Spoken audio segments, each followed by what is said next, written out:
अध्याय 1 के अंत में अर्जुन युद्ध छोड़कर बैठ गए थे। अब अध्याय 2 की शुरुआत होती है।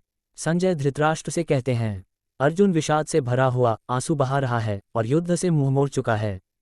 श्री कृष्ण अर्जुन से कहते हैं, उंगली से दाहिनी ओर इशारा, हे अर्जुन, ये कायरता तुझ पर शोभा नहीं देती, ये दुर्बलता छोड़ और उठ, वीरता दिखा।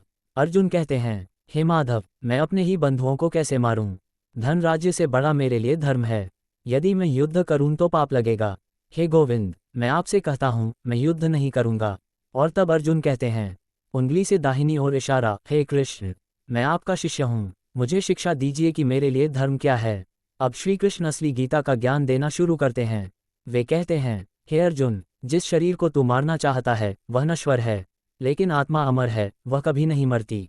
मुख्य श्लोक, नैन छिन्दन्ति शस्त्राणि नैन दहति पावकः न चैन क्लेदयन्त्यपो न शोषयति मारुतः।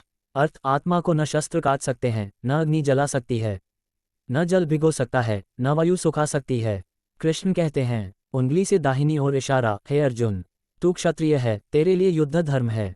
यदि तू युद्ध नहीं करेगा तो तेरा अपयश होगा और लोग तुझे काय कहेंगे। कृष्ण कहते हैं, उंगली से दाहिनी ओर इशारा, हे अर्जुन, सफलता और असफलता, लाभ और हानि, जय और पराजय, इन सबको समान समझकर कर्तव्य करो।